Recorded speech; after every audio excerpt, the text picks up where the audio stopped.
Welcome to Empathy Stories, where we share heartwarming tales of love, resilience, and the power of human connection. Today's story follows Ethan Carter, a wealthy businessman whose chance encounter with a young girl and her twin siblings transforms his life in ways he never imagined. Stay tuned for an emotional journey of family, healing, and second chances. The evening air was crisp, a light mist clinging to the cobbled streets of New Haven as Ethan Carter strolled through the park. It was a route he took often, a habitual escape from the relentless demands of his corporate empire. Dressed sharply in a tailored overcoat, Ethan looked every bit the successful businessman he was, detached, composed, and untouchable. Yet, beneath the surface of his measured steps, there lingered a quiet emptiness that no deal or accolade had ever been able to fill. As he walked past the snow-dusted benches and barren trees, a faint sound reached his ears, a soft whimper, barely audible over the rustle of leaves and distant hum of the city. Ethan paused, his sharp gaze scanning the dimly lit path ahead. Then he saw her. A small girl, no older than 6 or 7. Stood trembling under the pale glow of a street lamp. She clutched 2 infants, one in each arm, their tiny bodies swaddled in mismatched blankets. The girl's face was pale, her hair tangled, and her wide, frightened eyes looked up at Ethan as if he were the last hope in a world that had turned cold and unforgiving. Ethan hesitated. He wasn't a man prone to acts of spontaneity, and the sight of her stirred an uncomfortable conflict within him. Years of carefully curated emotional distance screamed at him to walk away, to leave this scene to someone else. But then the girl took a shaky step forward, her legs buckling under the weight of the babies, and collapsed at his feet. Instinct took over. Ethan knelt, his hand steady as he assessed the situation. The infants were feverish, their tiny faces flushed, and their shallow breaths rasped in the cold air. The girl was no better, her frail body trembling as she clung desperately to her siblings. "Help us," she whispered, her voice barely audible. "Please?" Something in her tone, a mixture of desperation and innocence, pierced through Ethan's guarded heart. Without another word, he slipped off his coat, wrapping it around the girl and scooping her and the babies into his arms. His car was parked nearby, its interior a stark contrast to the freezing night, and he gently placed the children inside before driving back to his mansion on the outskirts of the city. The drive was silent, save for the occasional soft cry from one of the twins. Ethan stole glances at the girl through the rearview mirror. Her name, he would soon learn, was Hannah. But in that moment, she was simply a fragile figure holding on to what little strength she had left. When they arrived at his sprawling estate, Ethan carried the children inside, his mind racing. The mansion, with its towering ceilings and polished floors, had never felt as cold and empty as it did that night. He guided Hannah to a plush chair near the fireplace, where she sank down with a grateful sigh. Still clutching the twins protectively, Ethan retrieved a medical kit from his study, his years of basic medical training coming back to him as he examined the infants. Their fevers were high, but not unmanageable.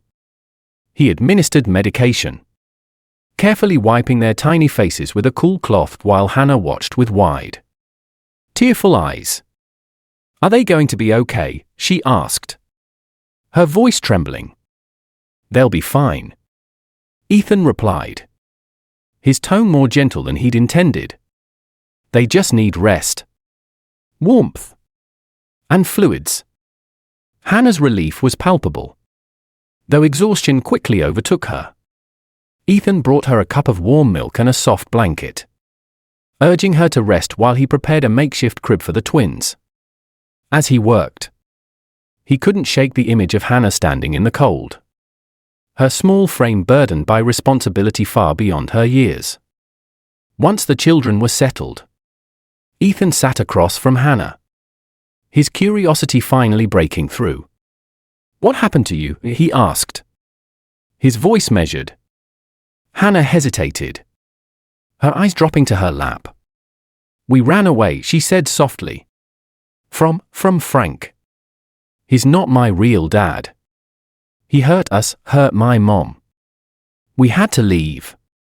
Ethan's chest tightened. He didn't pry further, sensing the weight of her words. Instead, he nodded and said, "You're safe here." The words felt foreign on his tongue, but they seemed to comfort Hannah, who gave a small, hesitant smile before succumbing to sleep. Ethan watched her for a moment, his mind wrestling with a question he hadn't dared to confront: why had he helped them? For years, he'd lived a life of careful detachment, his wealth and power shielding him from the chaos of the world. Yet in a single evening, 3 strangers had shattered that facade, forcing him to confront a part of himself he'd long buried. As the fire crackled softly, Ethan glanced at the sleeping children and the small girl who had turned his world upside down. For the first time in years, he felt something stir within him, not just responsibility, but a faint glimmer of purpose. He didn't know what lay ahead, but one thing was clear: this chance encounter had set something in motion, and his life would never be the same again. The following morning, sunlight streamed through the towering windows of Ethan's mansion, casting warm rays across the polished floors. Ethan found himself standing in the doorway of the guest room, watching Hannah as she cradled Lily and Jack in her arms. Her young face, pale and drawn from exhaustion, was softened by the tenderness with which she cared for the twins. It was a sight that stirred something unfamiliar within him, the sense of protectiveness that was both unsettling and oddly reassuring. Over the next few days, a delicate rhythm settled in the house. Ethan, ever the pragmatist, arranged for a pediatric ENT to visit and ensured the twins received proper care. He also had groceries delivered, filling the kitchen with warm meals for Hannah and the babies. Though initially cautious, Hannah began to open up, revealing fragments of her story that painted a harrowing picture of her young life.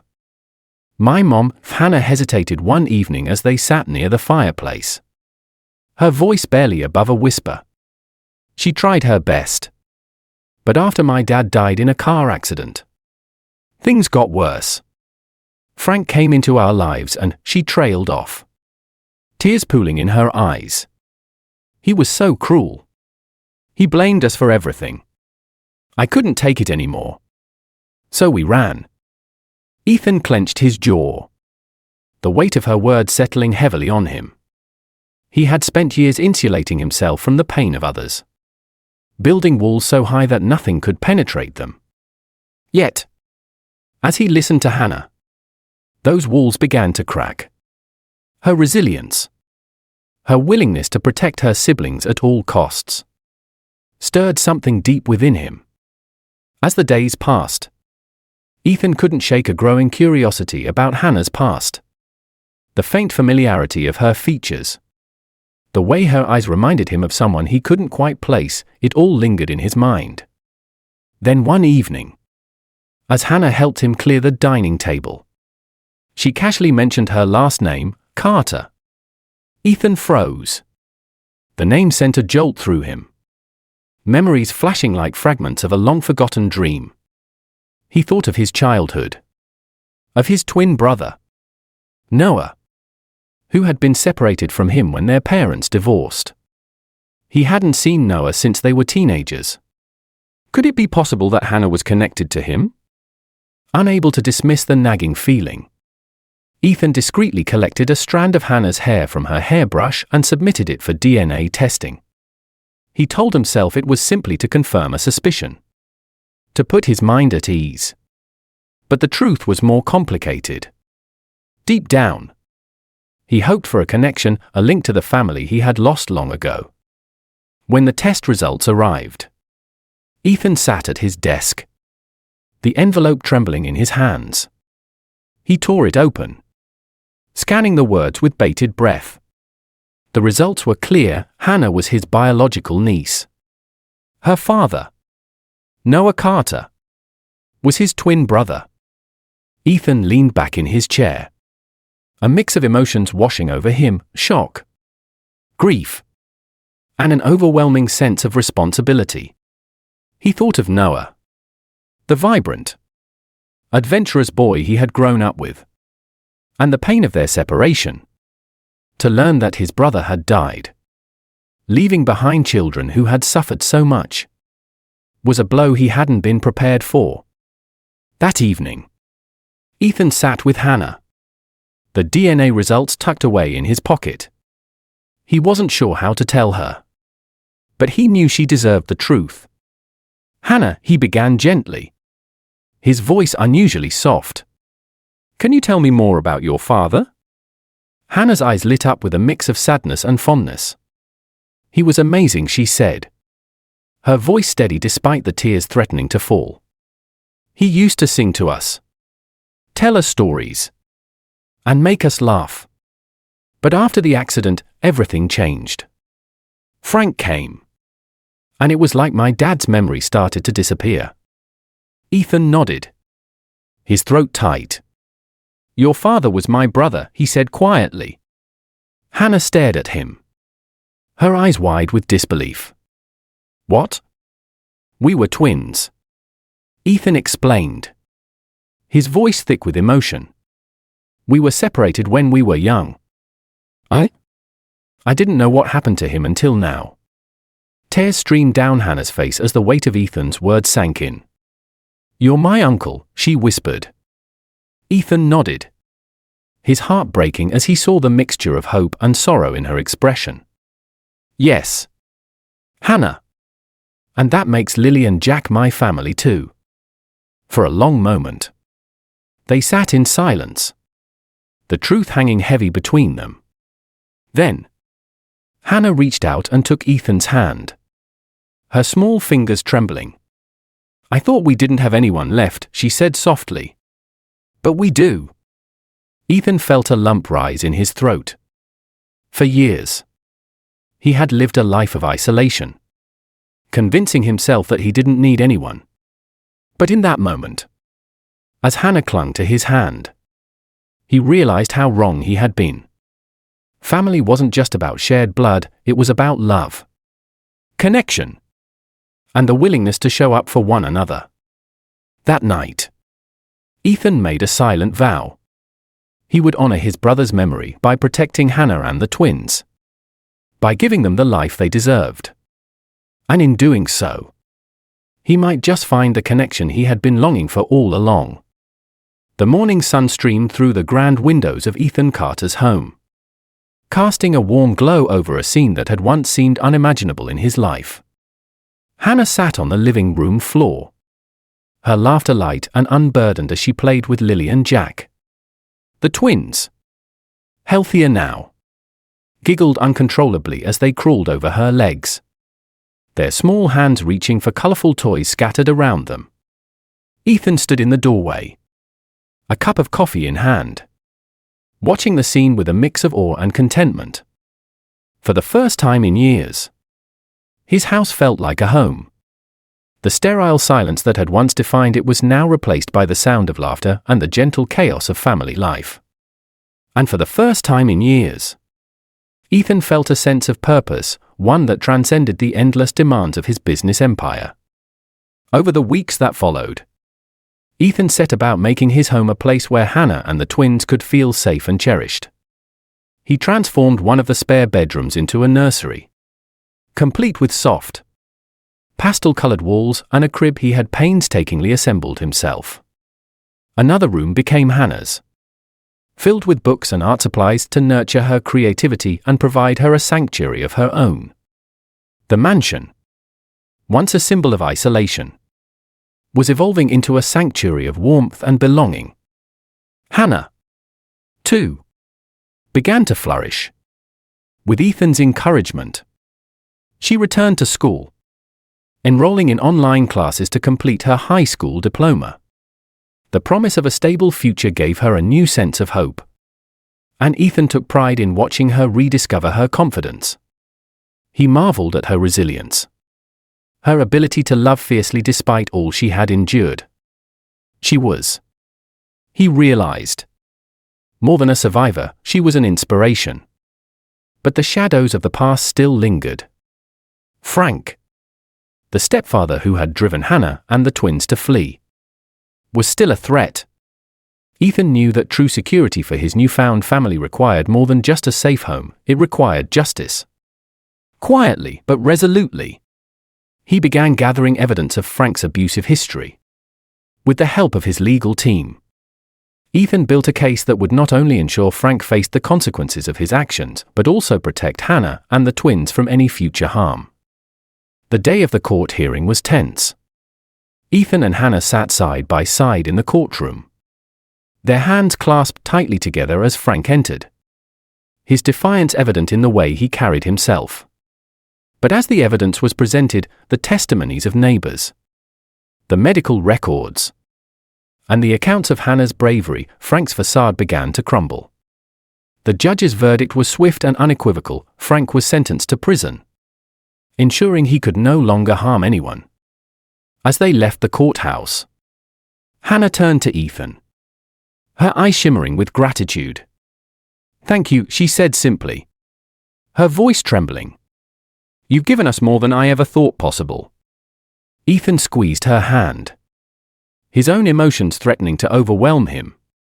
"You've given me more too," he replied. "More than I ever knew I needed."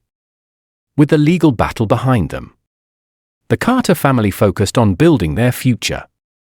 Ethan began restructuring his work life, delegating responsibilities to trusted colleagues so he could spend more time with Hannah and the twins. He found joy in the simple moments, feeding Lily and Jack their meals, helping Hannah with her schoolwork, and reading bedtime stories that made the twins squeal with delight. As the seasons changed, so did Ethan's heart. The man who had once closed himself off from the world now found himself immersed in the messy, beautiful chaos of family life. He learned to embrace imperfection, to let go of the rigid order that had defined his existence.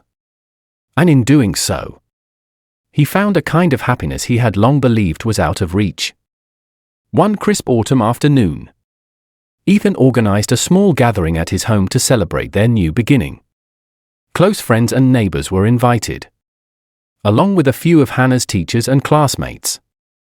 The backyard was transformed into a vibrant space filled with twinkling lights, picnic tables, and the sound of children's laughter. As Ethan watched Hannah mingle with the guests, her smile bright and unguarded, he felt a deep sense of pride. Toward the end of the evening, Ethan stood to make a toast. "Family isn't just about blood," he began, his voice steady but filled with emotion. "It's about the bonds we choose to nurture, the love we give freely, and the commitment to stand by one another through every challenge. Hannah, Lily, Jack, you've reminded me what it means to truly live, to truly love. You've made this house a home, and for that, I'm forever grateful." The guests raised their glasses, and Hannah, standing beside him, wrapped her arms around him in a tight hug. "Thank you, Uncle Ethan," she whispered, her voice full of love. As the evening drew to a close, Ethan found himself sitting on the porch, Lily asleep in his lap and Jack curled up beside him. Hannah sat next to him, her head resting on his shoulder. The sky was a canvas of stars, and the cool breeze carried with it a sense of peace. "This feels like a dream," Hannah murmured. Ethan smiled, his gaze fixed on the horizon. "It's real," he said softly, "and it's just the beginning." In that moment, Ethan realized the profound truth of their journey. Love and family had the power to heal even the deepest wounds. Together, they had built something extraordinary, a legacy of love, resilience, and hope that would carry them into the future. For the first time in years, Ethan Carter felt truly whole. Thank you for joining us on this incredible journey of love and redemption. Ethan's story reminds us of the profound impact compassion and family can have on our lives, no matter how unexpected. If this story moved you, please like, share, and subscribe to Empathy Stories for more inspiring tales. Your support helps us spread hope and positivity. Until next time, remember, small acts of kindness can lead to life-changing connections. Take care, and we'll see you in the next story.